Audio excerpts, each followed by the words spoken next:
Perx channel.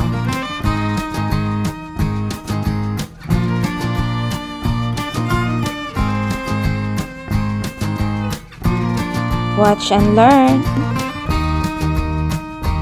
how to fix a keyboard malfunction problem.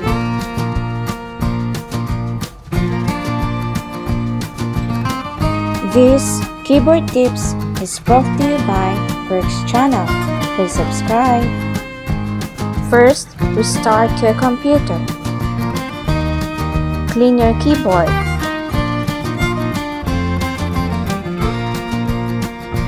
Unplug your keyboard. Then, plug in keyboard. And do the troubleshoot technique. Just type Device Manager and start search bar. Choose Uninstall your keyboard. Then, install latest keyboard driver. Still not okay? Buy a new one.